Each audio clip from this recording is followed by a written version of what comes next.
electro-funk, R&B, and the beginning of dance music. The show digs in where it all started. The roots of hip-hop, breakdance, electric music, rhythm radio, the rolling 808, freestyle dance. You're listening to the Old School Rewind with Randy Bubba Black on the Podcaster Online Network.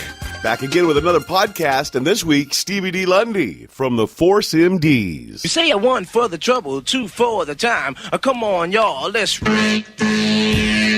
Bubba Black here, the Old School Rewind podcast produced every week. The show notes are found at oldschoolrewind.com. Feel free to add the podcast to your favorite RSS feed or iTunes. Please come back often. You can also follow me on Facebook at Old School Rewind. All the links are in the show notes. Let's get into it.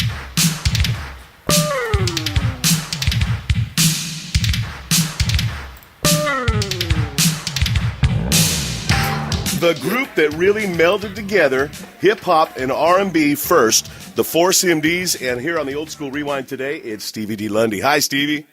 Hey, how you doing, man? I'm happy to be here, man. What's good? Hey, man, everything is good, man. It's really happy to be on your show, man. It's always good to rewind and let them know how it all went down. Well, and me too. I was a 30-year broadcaster. I've been doing country radio for 20-some-odd years, but prior to that, I was part of what they called the movement in 1985 till about 1989, and that was the entire rhythm radio front. They actually said that the music had no heart, and I thought, man, it had heart to people that was creating it. It had heart to people that was jamming it in their 412s out here in California. You know, I'm a California boy, and car stereos, you know, separates were a big deal out here. So in that transition of radio where rhythm radio started taking over quote-unquote white radio, once it was away, it was gone, and nobody ever does anything no more. Once in a while, we get a little show coming through. People are here, and you get to see Connie and, you know, Johnny O and the Dream Team and some of those. But I can remember going to L.A. Connections in don't call it 80. When was Let Me Love You released? That was released in 1984. I was a huge Tommy Boy fan, so I run down to Stockton, California to L.A. Connections, and I go in and I get the Force MDs, Let Me Love You, and I come home and I'm like, all right. And I'm like, what's this? You know, this wasn't the Egyptian Lover and the Times, you know, the different Soul Sonic Force stuff. What was this? And I mean, I really didn't get it as a young kid. Now I get it as a man, and looking back, you guys were just. You had the ladies crawling, and I hadn't seen a lady before. Maybe that's what the problem was. I was too busy breakdancing, maybe. Let me love you in the sunshine. Let me hold you. Yeah, we came out pretty different, man. You know, Tommy Boy, you know, we knew the rap and the R&B, so we definitely counterparted that all together. And Tommy Boy definitely... You know, he put the title together at the time, saying he called it doo-wop hip-hop at the time. You and I have differences. That was what you heard back then. Let Me Love You is just one of the architect births of R&B hip-hop. Right. Tell me about Molly and Robert. My mother lives in Scranton, Pennsylvania. My dad lives out in... Tobiana, Pennsylvania, and remarried and everything, but they're still great parents, still involved in our lives a whole lot. We talk to them every week just to keep updated what they're doing.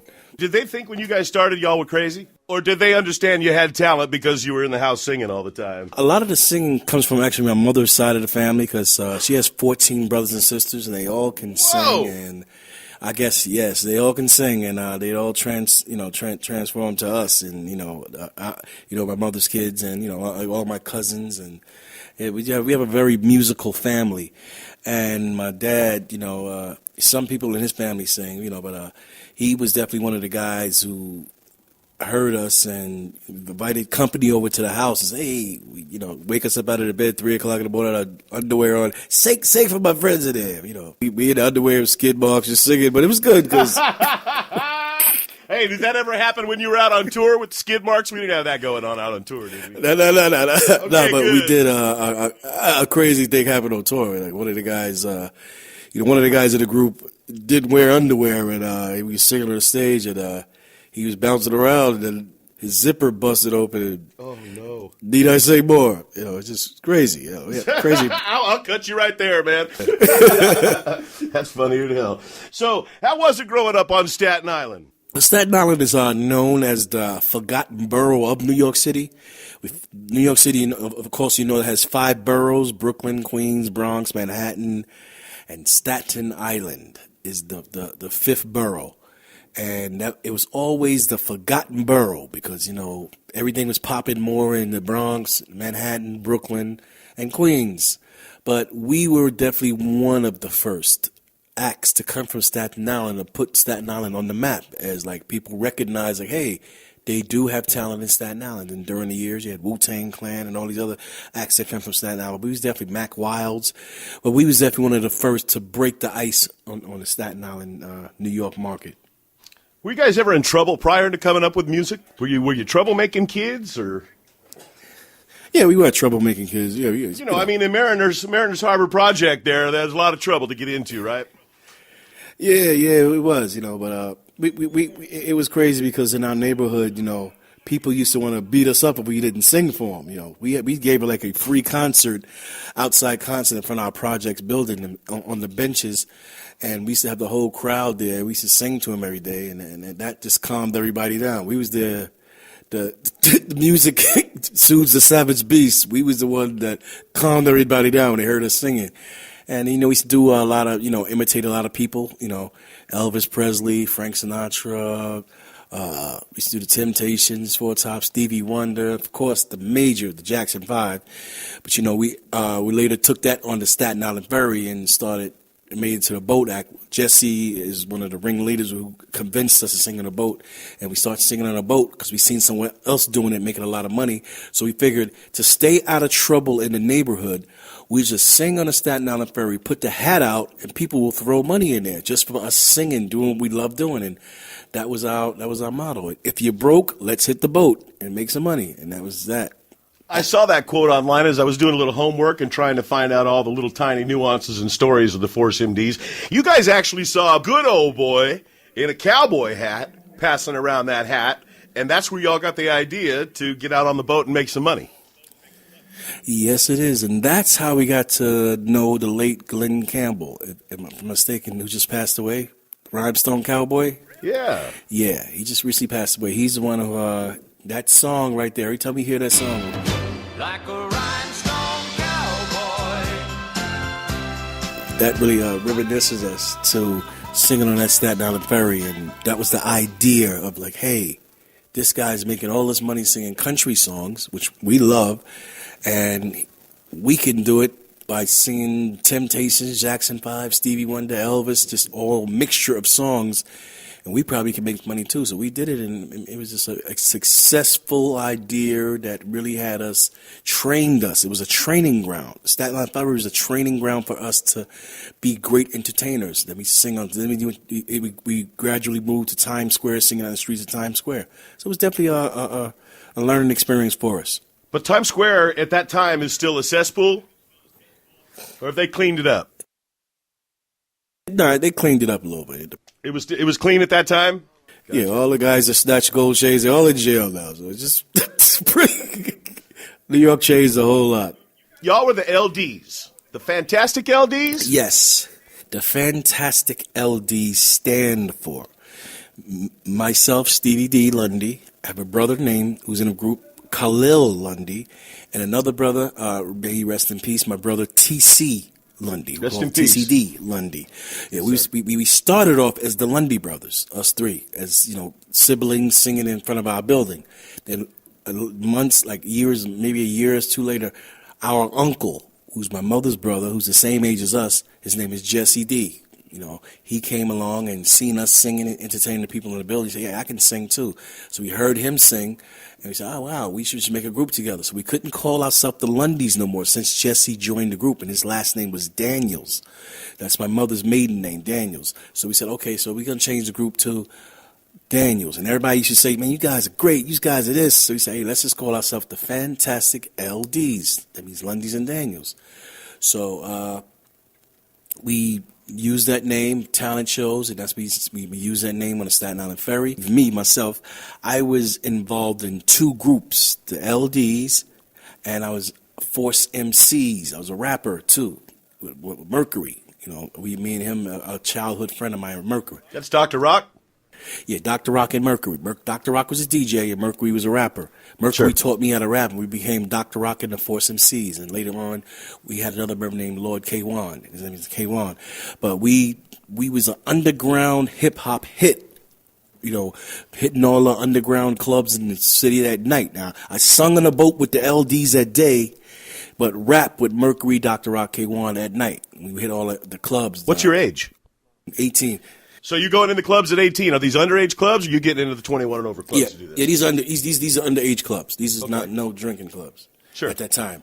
So we was in here, you know, making a self because we first came in there, it was like laughing at us. Hey, from Staten Island, but we heard us rapping. It was like, wow, these guys are good. And so we made a name for ourselves out there. So when we got discovered, this is a key thing that people or our listeners should know, because I know you know our info, but the listeners should know. When we got discovered, we had Mr. Magic from the radio station from New York City seeing the LDs singing on a boat. Say, man, you guys are great, man. I got to bring you guys to a record company. And he brought us to Tommy Boy Records. But at the time, my brother Khalil from the group, from the LDs, became a Muslim and went to the mosque, became a Muslim. So what I did was, well, Khalil's, he wanted to follow his faith. So I recruited Mercury, because Mercury, as the Force MCs, we were still doing the harmonizing rap thing. So I said, hey, let's just bring Mercury along, and he can replace Khalil at the time. So Mercury came along, and then Trisco, the last member of the Force, he was in a group in Staten Island called Cook Corporation. It was very, very popular in Staten Island. They broke up.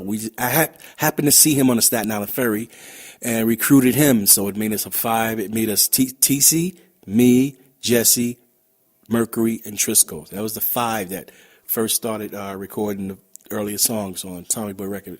And we got to Tommy Boy, said, hey, what's the name of your group?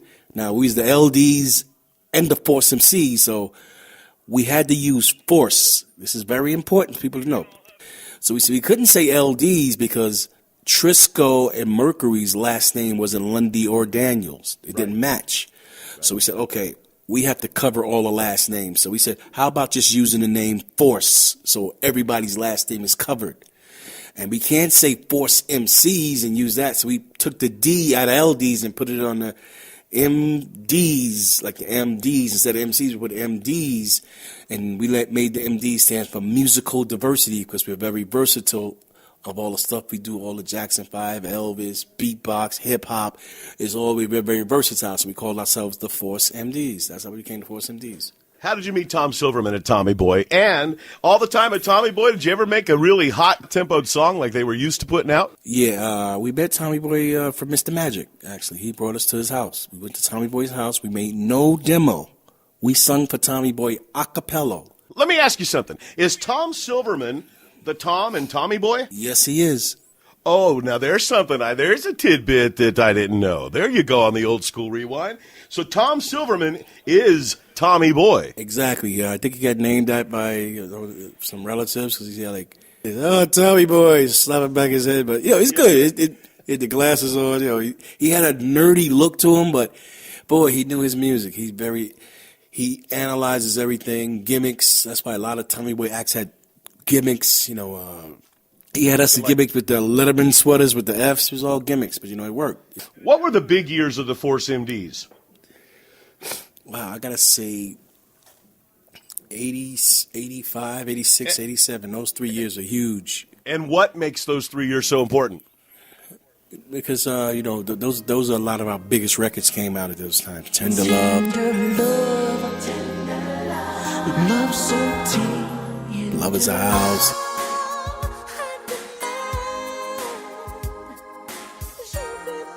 Here I Go Again. Here I go again with you. Tears.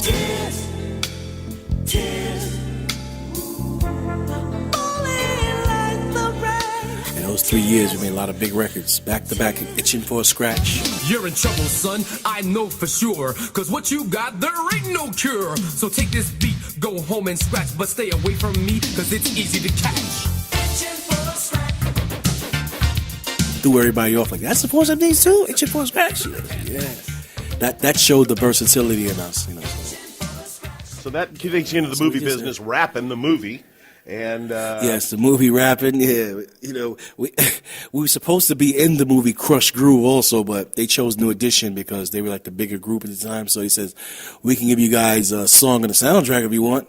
And they said, and that song happened to be Tender Love. And he said, okay, we'll take it. So we didn't lose after all. We had one of the biggest records on the soundtrack. That jam right there is the love song of that time, I think. I think that one came up and knocked all the other ones off, especially having the movie to back it up. Here I lay all alone, toss and turn, longing for someone. Yeah, and it's a timeless hit right now to this day. It's like the younger generation, like it's like brand new to them. They love that song, like even the younger generation to this day. It was one of the quickest recordings we did out of all of our songs, and it became one of our biggest songs. Have people come to you to try to recut it? Yes, by a couple of people. New Kids on the Block, Jordan. Tender love, love so tender, holding me close to you. Baby, I surrender. Oh, wow.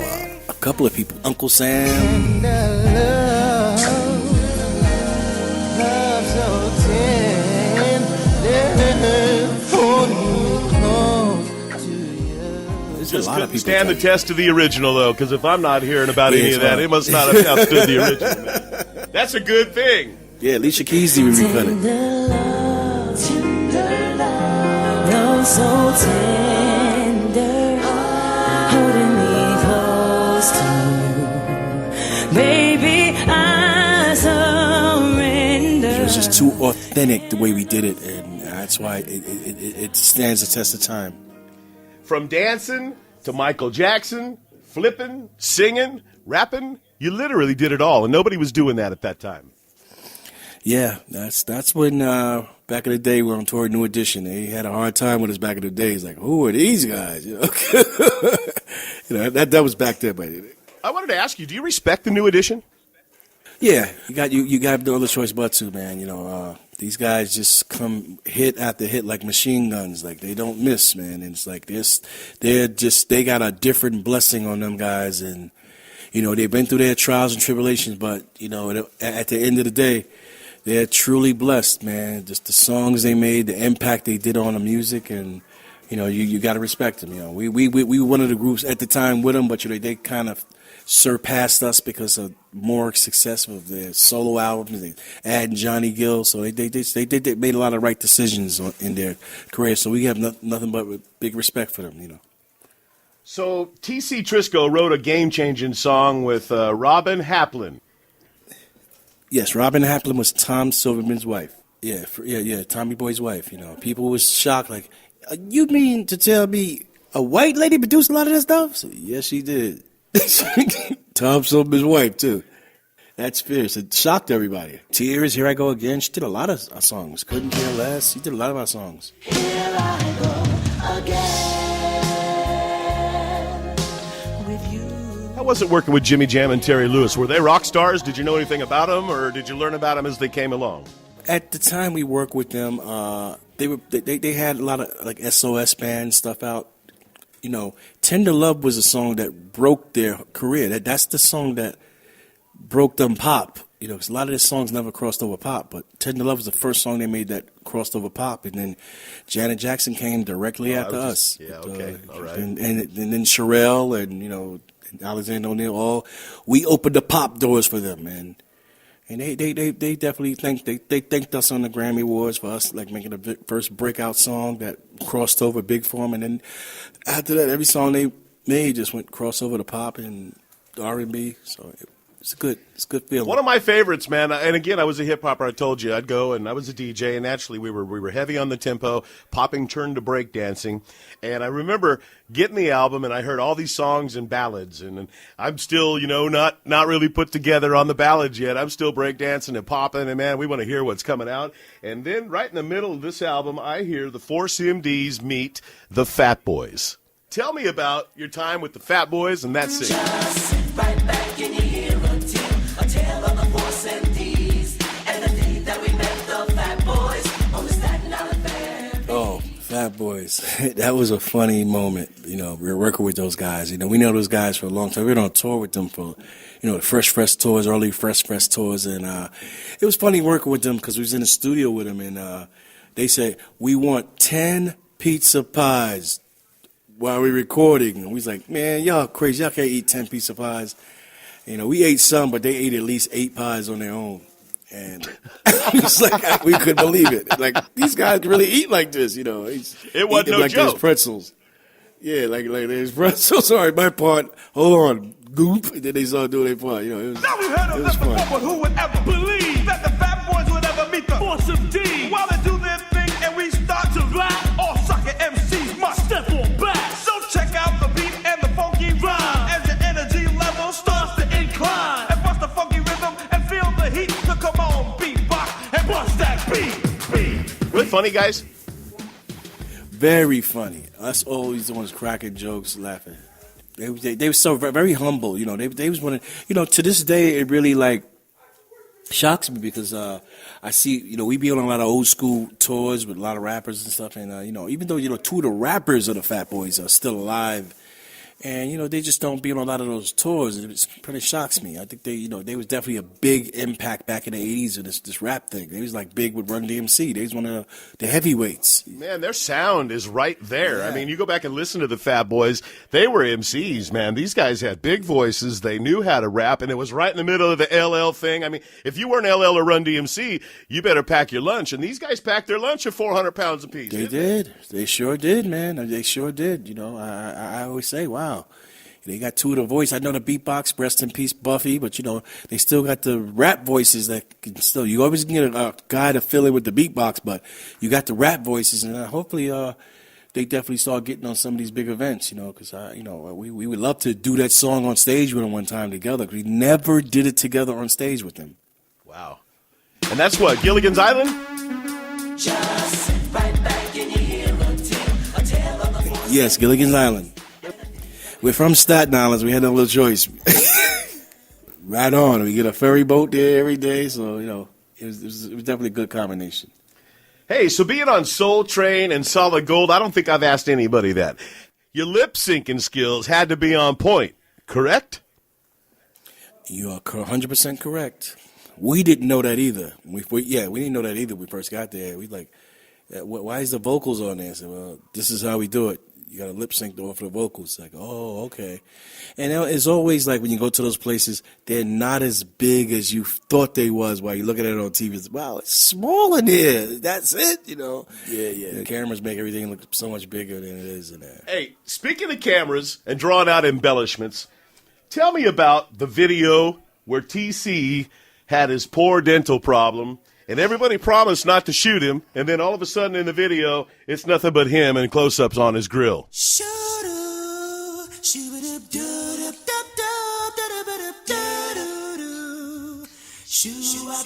Right before we went to London to shoot that video, we was very big fans of Bruce Lee, and we have karate fights, play karate fights. We do that in the big park of our projects. And one of my cousins kicked TC, and he fell awkwardly and fell right on his tooth, and his tooth cracked. We was like, oh, no, we about to go to London in 4 days. And it was no way a dentist could get him a replacement tooth to fill it in until he got back to really. Not in those days, they didn't have the stuff they have now. So we was like, oh, man. But we shooting a video for Forgive Me, Girl. Forgive me, girl. I'm sorry for what I So did. Jesse's singing that, so we don't got to worry about TC. And we looked that guy right in his face. We said, listen, man, His tooth is missing right now. Please don't focus on his tooth right now until it gets fixed. And he looked us with that. Oh, he looked at us with, I sure won't. Don't worry about a thing. I'll focus on the other guy. We was like, great. That's his accent you're doing right there. Yeah. He's like, all right. How do you say it again? Hey, how do you say it again? I wouldn't focus on the guy's tooth. I only focus on the other guy here, Jesse. He said, okay, great, man. So next thing you know, okay, guys, the video cuts back. He sent it to the States because he shot it in London. He sent it to the States. And when we seen matter of fact, we didn't see the video. The first time we seen the video when it came on TV. Oh, my goodness. Yes, on a TV show. Y'all and shit. When it came on, we said, okay, good. And yeah, then when they showed the tooth, very much showed the tooth. Like, they cleaned the camera lens to show the tooth even more. Like, there we go. This should do it. Was he pissed? And they called the video "Forgive Me Tooth" instead of "Forgive Me Girl." Just about like they focus on the tooth more than the video, which everybody liked the song, but they kept talking. Hey, man, y'all ain't got no money to get your teeth fixed. We see all the jokes, man. Have they seen the color of the Children album yet? Because you guys went from wearing sweaters to ballers, fur, chains. I mean, just balling on the cover of Chillin'. That took everybody's mind off the tooth with everything. It's like, yo, look at these guys now. It's just like, they're getting his teeth fixed. Everybody, look at them now, so. Did you have that money at that time, or was that just a show off? Yeah. That was show off, plus we had a little money too, man, We wasn't millionaires, but we had good money at that time, so we just wanted to just to ball off, like, hey, let's let them know that we made it for real. And that was, and to this day, that's a classic album cover that people still use on Instagram and all these outlets, and so yeah, it was cool. They snap on and love it at the same time. Their major thing is when they make fun of it, says, we just got our income taxes and show the album cover, and now we're balling out on the cover. Yeah. Yeah, it's hilarious though. Who was the most noticed in the band, Stevie? The most noticed in the band? Yeah. Wow, some bands have singers, and nobody focuses on the singers. They'll focus on somebody else. There was a country band named Lone Star, and I went to the showcase one time, and homeboy that was singing the lead was on the other side of the stage, and we sat and watched the keyboard player or the bass player because he was more enthralling than anything. Come to find out, as we watched, we're like, hey, the guy's singing on the other side of the stage, but this guy, he has all the shit on stage. Yeah, well, when it comes to that, I may say, like, Jesse was the most outgoing personality guy in the group because he really, felt he was Michael Jackson. So he just bounced around like Michael Jackson all the time. People were like, hey, that guy really thinks he's Michael Jackson. We got that a lot from him. My brother TC, who was the lead vocalist, was definitely more laid back. Jesse was definitely more energetic, and, he really thought he was Michael and we was the Jacksons.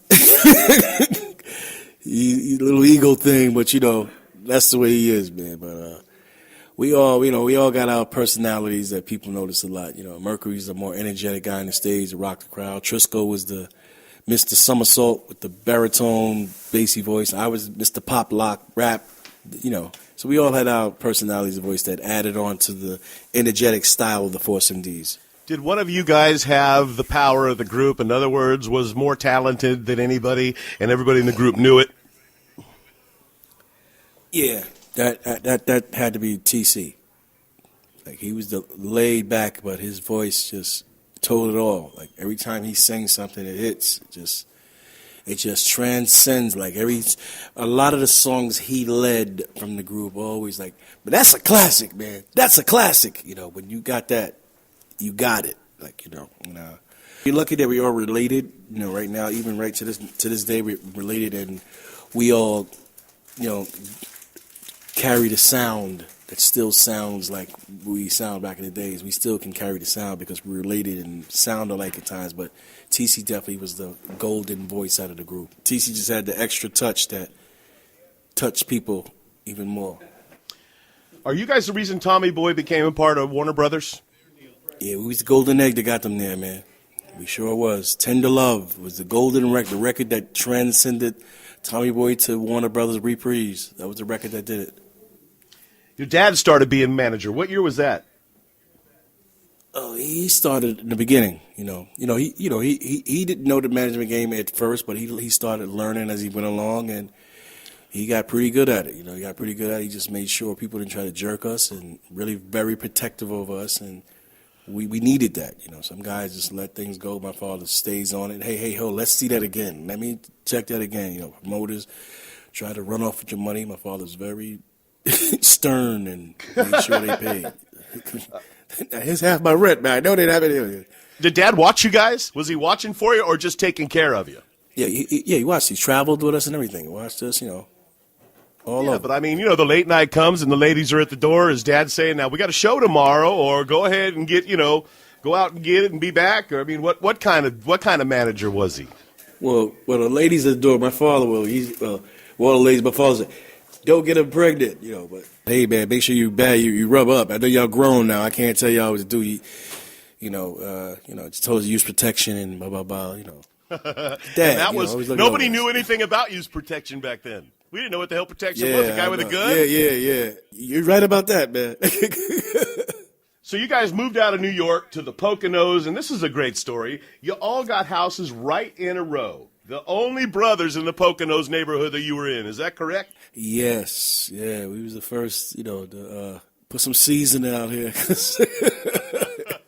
It was definitely like, hey, who are they? We got a lot of that, at first. But gradually during the years, like the whole damn New York City moved to the Poconos now. Jersey, it's just so culturally mixed out here now. It's ridiculous now. Here I Go Again. TC was compared to the great Smokey. The gal in the video of Here I Go Again. Anybody get with her? Nah, she had a boyfriend, man. What He you was watching the whole giggling for? visit. Excuse me. Yeah, I'm just saying, nah. Everybody tries to say, I dare anybody to touch her. Like, yes, sir. The big football playing guy. It's a coincidence because it was a football player and boyfriend and Tender Love video too. Like the boyfriend was like behind the scenes watching his girlfriend do it, and big bulky guys like, I dare somebody put some Tender Love on her. I'm not gonna Jesse starts wilding out, and he wants to be Bobby Brown. Is that correct? He's sort of going the Bobby Brown way. Doesn't really want to be Bobby Brown, but as we know the stories now, he starts wanting to get away from the group, and he finds crack cocaine, and the rest of America finds crack cocaine. How does that go? Yeah, he was obsessed with Bobby Brown and Michael, like I told you, and he just stopped showing up. Yeah, he stopped showing up, man. He had a little envy that TC was leading a lot of big songs, and that wasn't TC's decision. It was the record company's decision. Like, no, Jesse, we tried you with 1+1 in this record, but it didn't really hit. When TC sings a record, it seems to hit, so we're gonna try this, and it took a toll on him. Like I said, Jesse was very energetic. He had a little ego to himself too, so it was his ego made him really go another direction and hang with guys. As, hey, Jesse, come on, man, you'll be all right. Yeah, take some of this, and he just took it and then start taking it and taking it and taking it and taking it, and like then it just he starts getting. We notice he's getting thinner. Like, yo, what's going on? But he just got caught in the beginning of the crack epidemic, and no one knew how strong crack was at the time. They know the power that people sell their TVs, their babies, anything for crack. No one knew the power of crack. And Jesse just got caught in that boat, that crack boat, where everybody got on, and it was hard to jump off. It was hard to, and he just got caught at the wrong time, and, we had to make some tough decisions. Like, My guess is he finally shows up one day. Take me through the day that you dismiss him from the band. Yeah, once he got sliced up by a drug dealer, he got so bad on the crack, he's even trying to sell a crack for this drug dealer, and the guy sliced him up, sliced his face up. He sliced him across his face and across his back of his head, and he was in the hospital and stuff. And we knew the direction, the path he was going. And we just said, "Yo, man, we can't do this no more, man. You gotta get yourself together, man." And that's we departed. When he had stitches in the hospital, and we went there because we care about him. We just like, "Yo, you can't be in a group doing this, man. we didn't know the power, so we didn't know the power of the crack, that it was that bad. And so we just had to make some serious decisions. But he was so confident, y'all can't do nothing without me. He just that cocky, and he felt all that. So yeah, so we had to move on and just let him know, like, yo. Hey, was he mad or was he sad? No, was he crack mad? Was he crack mad? Oh, fuck you guys, man. Yeah. Still crack exactly. mad. He went through all that. It's so like the Temptations. And we say, ain't no one man bigger than this group, You guys didn't fall in the same trap, huh? How'd y'all stay off drugs? Nah. We never, none of us fell into that trap. We seen him do it, and we seen a lot of our friends we grew up with. Hey, I love your record. Please give me $5. I want to buy something. We got all into that. Even it was crazy because my first kid's mother, she got caught into that boat, So I'm coming home from tours, and she's like, it's everywhere. You got more money? Dig it in my pockets. And some guy stopped me, and she said, Steve, man, hey, I see you guys do your thing. I appreciate y'all doing it, man. I'm happy for you guys. Putting Staten Island on the map. But yo girl be buying crack for me like crazy, man. You need to talk to her. And I said, this is bad. So that's when crack was just taking over the nation. Hey, Gerd Lascelles, had they written anything or done anything before you guys met up with them to do Love is a House? Okay, Love is a House came from Monica Lynch, who was the president of Tommy Boy. She came to us and said, hey, listen, I got these people from London, and they got this great song I think you guys need to listen to and see if you like it. I'm going to give it to you, each of you guys, give a cassette to each of you guys, and just listen to it for about, give you a week to decide if you want to do the song. So our busy schedules, we had to have time to listen to the songs. We listened to it. It was a female singing the lead at first, just on the demo. And we was like, wow, this song does sound kind of like the bass line. I kept saying, hey, I like this bass line, though. It's nice, groovy bass line, though. And then everybody said, yeah, I think we should do it, man. Let's just do it.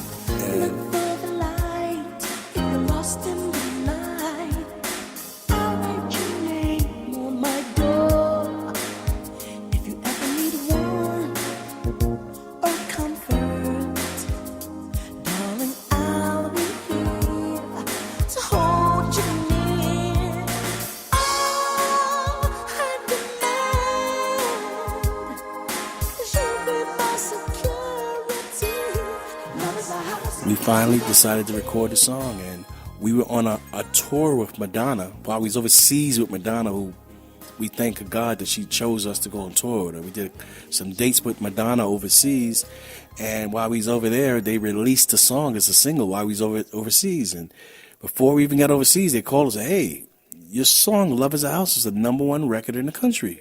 We was like, what? So we missed all the action out there. We was overseas and missed all the action, how big it was on the radio. We came back, it was like the biggest record on the radio. It was like, wow. But, unfortunately, we never got to work with the guys again, or Terry Lewis and Jimmy Jam. That's the only things that hurt our heart to this day. Like, how can you make Tender Love and not make other songs after that? Like, go with them again, But it was a budget thing. People didn't want to pay the money, and, a lot of other political stuff I ain't going to get into. Love is a House opened up tons of options to tour. You go out with Madonna. Has anybody hit on Madonna, guys? Come on. Nah, she says she's like a virgin. Back up. So everybody backed up. Nah, I'm just joking. Nah, Madonna's the nicest person in the world. Madonna's the nicest person in the world, man. We just happy she gave us that opportunity. We didn't try to hit on her. She's a really good person. We appreciate her to this day just for the opportunity. I made a note here of Teddy Riley. Teddy Riley and Tommy Boy. Yeah, because Teddy Riley wanted to do some songs with us, and Tommy Boy, they felt it wasn't in their budget for Teddy because Teddy was a real high producer, and that was a blown opportunity for us. But, they did hook us up with Full Force. They were still good producers, but Teddy Riley was the hotter name at that time, and, it's just some opportunity. A lot of opportunities got missed. We missed, our producers with Jam and Lewis for another record, Love is a House, people for another record. But, we was under their label. We just had to do what they said at the time. And so we missed that opportunity with Teddy Riley also. 6 top 10 hits. The Tommy Boy stage comes to an end when? 1990. And is that the same time that Trisco leaves? Yeah. Because he felt ostracized. Tell me that story. Trisco felt that it was time, they got him to lead some more songs, and it didn't really hit like we wanted it to, and Tommy Boy really ended the whole relationship with us and them. He just said, this album didn't do that great. I'm not going to re-sign y'all for another album. So, and Trisco went on and made his own group, and everybody just went their own separate ways at that time. Except me. They called me the oldest of the Temptations of the Force MDs. I said, What's your age now? I'm 72 right now. But you looking good, man. You looking good. I'm playing, man. I'm 53, man. 53. Hey, what was it like cock-blocking Michael Jackson at the top of the charts back then? That was like heaven. It's like serious though. Yeah, we idolize this guy and his brothers so much. I mean, so much, just to see like how can that be? We pretended to beat him, fighting who was Michael balling. I'm Jermaine today. No, I'm Tito today. We used to argue about that when we was little kids, man. And then to see that you finally made it in the music business and you have a record right on top of your number one idol. You can't get no better than that. Was that the point you thought we made it, or did that happen years before? No, that's when I know we made it. So we made it. Right there. We made it. When you show people a billboard, look who we on top of. Oh, wow. Y'all on top of Michael. Thank you very much. Next. And Levert was number 3 with Casanova, and that was a huge record at that time. Yeah, that was a huge record. We toured with those guys. Just because that record was number 1 and Casanova, we had a great tour with Levert. Boy, we used to go at it like competition-wise on stage. Both had energetic stage shows, and they were one of our best competitions, Levert. I rest in peace to Gerald and Sean, peace to Mark, who's still trying to keep the Levert name alive, but they were a fierce competition. Boy, these guys were good. I mean, they seen that we were good too. So that was definitely it was a great tour. And then books, plays, and movies. All of that stuff. Who does that? Who does that stuff, man, in 1980, whatever it was? Yeah, we trying to keep it going, man. We just try to keep the legacy going. We lost members, and that's really crushing to us, but God has just guided us to just keep the legacy going, man, somehow. We still just got that sound and that energetic formula on the stage that people still love, and we just keeping it going. We got, we got new members. We got our nephew, Zaim the Dream, who's joining us now. Plus, he's also doing his solo thing also, and my other brother, Khalil, who came back when I first told you left the group, but he came back in 1990. He's been with us ever since, from 1990 to 2000. That's almost 2017. So we just reunited and still keeping the energy of the Force MDs alive. And Jesse is pursuing his solo career. That's just something he wanted to do. Like I said, he's Michael Jackson, so we got to let him do what he got to do. So it's all love. Just let him do what he got to do. So Mercury gets diabetes, and the record company gives you an edict, or gives him an edict, that he has to lose some weight. And that doesn't happen. Yeah. It was unhealthy for him, And how rough was it for the band, though? I mean, it was rough. It was rough because especially rough for me as being a rapper with him, and for some C's, and had to make that record company had to make the decision, and we had to be like nothing we really can do. But he took it pretty well, and just and he became a producer and a party promoter in Staten Island. It's something that he definitely loved to do. And me and him, definitely was going to reunite as the Force MCs and make a record like how Bell Biv DeVoe went and did it. We was going to make our own type of album too. But in the end, he wasn't able to lose that weight, and he died of diabetes. When was that? That was 19. Oh man, I got the days in my mind. Every time I think of that, it clogs my mind, man. That was 1994, if I'm not mistaken. No, 1996. It was 96. Because TC died in 98. So amyotrophic lateral sclerosis is part of TC's health problems that start coming along. What was that like, learning about Lou Gehrig's disease? And I don't want to bring down this podcast at all, but it's a story that needs to be told for his fans. Lou Gehrig's disease is more prevalent now, especially people in that age. What was he in? His 30s? Was he in his 30s at that time? Yeah, it's 30. Yeah, 30, 34. I mean, that's just almost unheard of. You know, it's an old people disease. And as we've come along here the last 30 years, it's made its way into younger generations. So it had to be. Yes. It had to be really strange to Shocking. hear it. Shocking. Yes, like shocking. Couldn't believe it, man. How quick did it take him away from you? Maybe a year and a half. Trisco T.C. Pearson. Rest in peace. Trisco passed away of cancer last year, and it's really wow. We've been through it all, man. We've been through it, man, and you know, we like I said, we just stay strong, you know, stay focused, and we know they're with us spiritually. So we just try to keep the legacy going, man. Knowing they're guiding us, they're angels that guide us to, you know, what we do to this day. You know, in the recording studios, on stage, everything we do, we feel they're guardian angels that's over us and guiding us. How's Jesse doing these days? Well, Jesse's definitely pursuing his own solo career, and he has a song called "I Love You" and a song called "Far Away."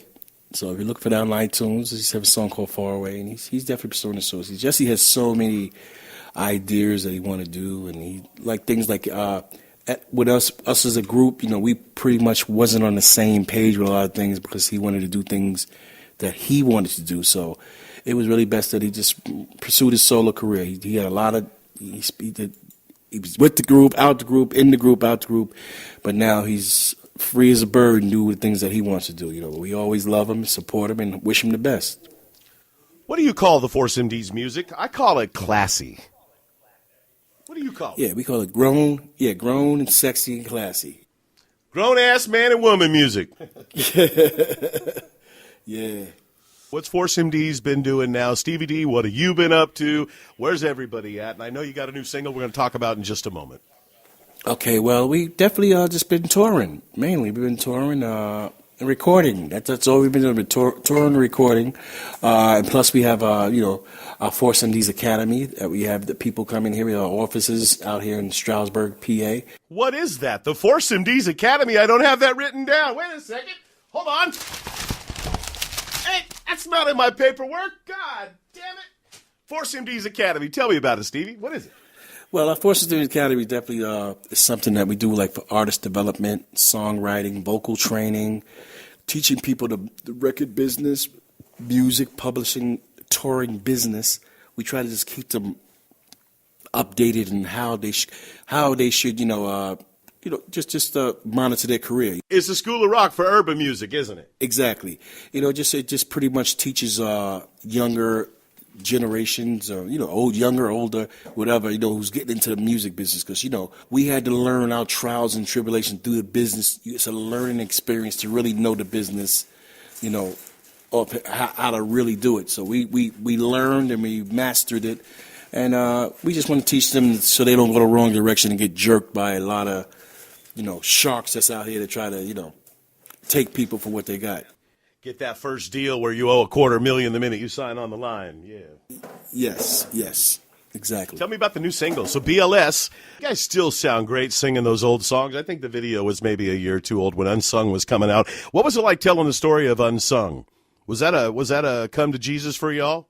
Yeah, it was, man. It was a great movement because at point people get us mixed up with Full Force at times, and we just wanted to set the record straight that we're the Force MDs. They are Full Force. They're like our Force brothers, but it definitely got people the confusion now. Like, okay, they're the ones that sing Tender Love. Okay, I be getting them mixed up sometimes. So I be hearing Temporary Love Thing by the Force MDs. That's some yeah, good stuff. That's exactly. Full Yeah, exactly. And that was definitely a good move to really get the people to really recognize who is who, and really to get the grit of our story and get to know us even better, just instead of just assuming and not knowing, just getting the truth out of us and let them know how our business really ran. And it became a really big episode on Unsung, like one of their top 10 unsungs, and they got new ones coming out. I'm saying like last year was one of their top 10, so but just to have it in the top 10 of one of their best unsungs, it was a great compliment to us. How come BET ain't in HD yet, man? Do you know? I couldn't tell you that, bro. They got money for HD. Come on. Yeah, man. yes, they do. Yes, Come yes, they got on. money. 30 million people watch New Edition stories. They should have some money.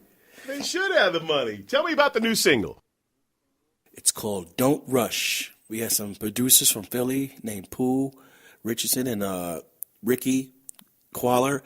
So they produced it for us, and we figured it was a great song, great hook. It's an infectious hook that we felt it was just by listening to it the first time. Hey, we like this.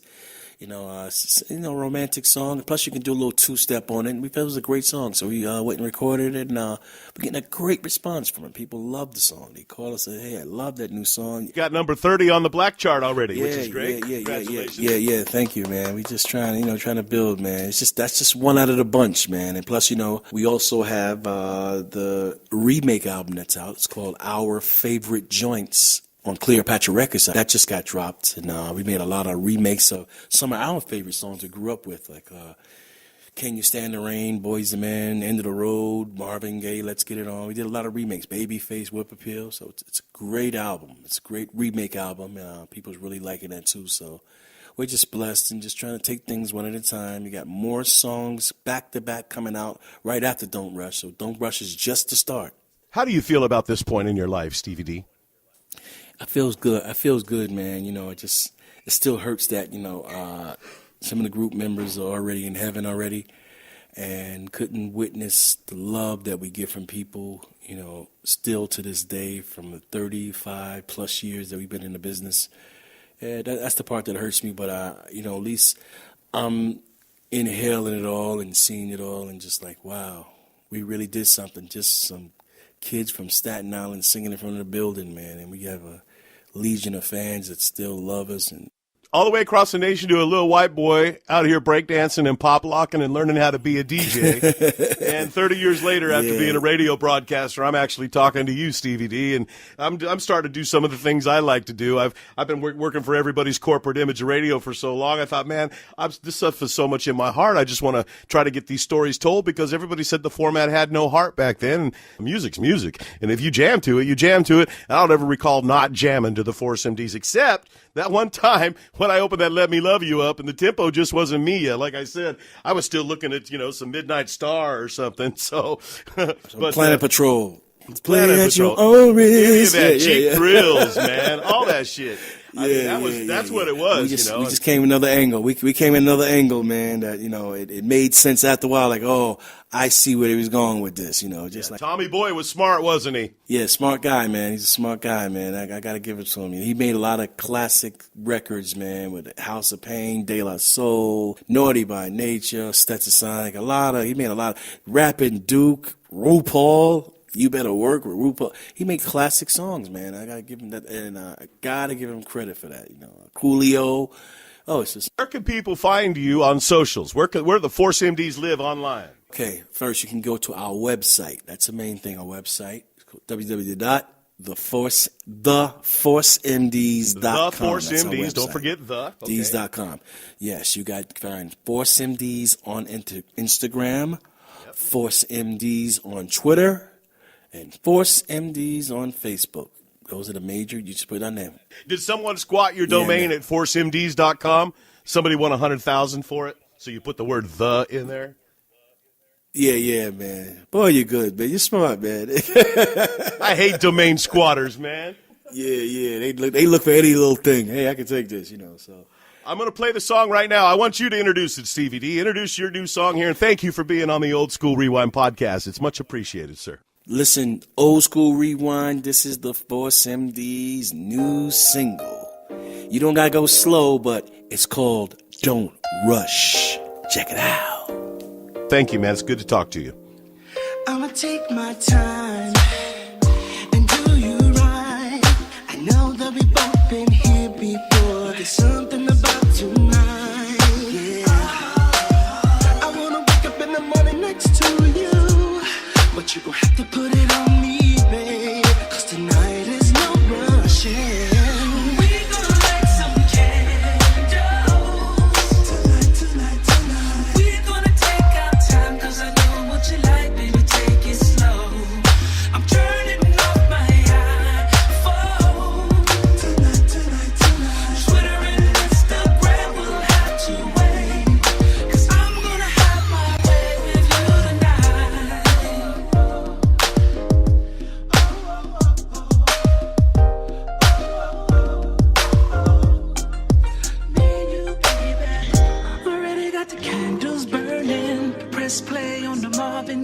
song. I'm about to get you out them clothes. I'ma give you this sexual healing. I'm about to put it on you, babe, and make your body numb. Tonight ain't no rushing. We gonna light some candles. We gonna light some candles. Tonight. We're gonna take our time, 'cause I know what you like, baby, take it slow. I'm turning off my iPhone. Tonight. Twitter and Instagram will have to wait, 'cause I'm gonna have my way with you tonight. I've been waiting for you all day. You've been waiting for me all day. We both been patient, so let's just get it on. Baby, it's just you and me. We gotta rush it, babe. We'll have the time of our lives. We gonna light some candles. You and me and you. Gonna take our time, 'cause I know what you like, baby, take it slow. I'm turning off my iPhone. Tonight. Twitter and Instagram will have to wait, 'cause I'm gonna have my, we gonna light some candles. Tonight. We're gonna take our time, 'cause I know what you like, baby, take it slow. I'm turning off my iPhone. Tonight. Twitter and Instagram will have to wait, 'cause I'm gonna have my way with you tonight. You've been listening to the Old School Rewind with Randy Bubba Black.